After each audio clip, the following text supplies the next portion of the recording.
ഇന്നത്തെ വിശേഷ ഫുഡ് തന്നെയാണ് കേട്ടോ. കുറച്ച് വയ്യായ്മയൊക്കെ കഴിഞ്ഞിട്ട് ഇപ്പോഴാണ് സൗണ്ടൊക്കെ ഒന്ന് പൊങ്ങി വരുന്നതേ. തലേന്നത്തെ ചട്ടി ഞാൻ വരാത്തത് കൊണ്ട് എനിക്ക് വേണ്ടി കാത്തു വെച്ചിരിക്കുകയാണ് കേട്ടോ. ഇത് ഇന്ന് വെച്ച മീൻകറിയാണേ. പിന്നെ കുറച്ച് അവിയലും ഒഴിച്ചൂട്ടാനും ഉണ്ടായിരുന്നു. ഞാൻ ആ പഴയ ചട്ടിയിൽ കുറച്ച് ചോറും പുതിയ ചട്ടിയിൽ നിന്ന് കുറച്ച് മീനും വാരിയിട്ട് ഒരു മുട്ടയും കൂടെ അങ്ങ് പൊരിച്ച് വെച്ച് കുറച്ച് അവിയലും എടുത്ത് വെച്ചിട്ട് എനിക്ക് ഒഴിച്ചൂട്ടാൻ വലിയ താല്പര്യമില്ല. പിന്നെ ഒരു കാര്യം ഞാൻ മിസ് ചെയ്യുന്നുണ്ട് കേട്ടോ, പൊരിച്ച കേര.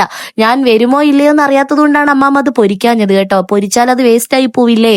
അങ്ങനെ എന്തായാലും വന്ന് നല്ല പഞ്ഞി പോലെ ഇരിക്കുന്ന കേരക്കഷ്ണമായിരുന്നു കേട്ടോ.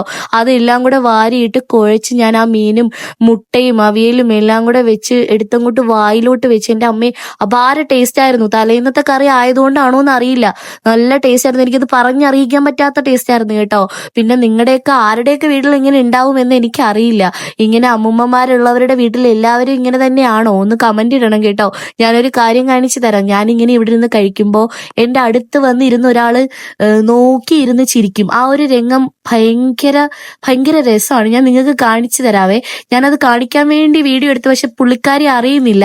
ഞാനിങ്ങനെ ഇരുന്ന് കഴിക്കും, എൻ്റെ അടുത്തിരുന്ന് ഇങ്ങനെ നോക്കി ചിരിച്ചുകൊണ്ടിരിക്കും. ശരിക്കും പറഞ്ഞാൽ അത് എന്തൊരു ഭാഗ്യം ചെയ്ത കാര്യമാണല്ലേ. നമുക്ക് വേണ്ടി ഒരാളിങ്ങനെ ഫുഡൊക്കെ എടുത്തു വെച്ച് കാത്തിരിക്കുക എന്ന് പറയുന്നത്, പ്രത്യേകിച്ച് നമ്മൾ കല്യാണമൊക്കെ കഴിഞ്ഞു പോയവർക്കാണെങ്കിൽ വീട്ടിൽ ഇങ്ങനെ ഒരാളുള്ളത് നല്ലതാണല്ലേ. അങ്ങനെ എന്തായാലും വയറ് നിറച്ച് കഴിച്ചിട്ട് അമ്മാമ്മയുടെ ഒരു സ്പെഷ്യൽ ചായയും കൂടെ കുടിച്ച് ഞാൻ അടുത്ത ക്ലാസ്സിലേക്ക് പോവുകയാണേ.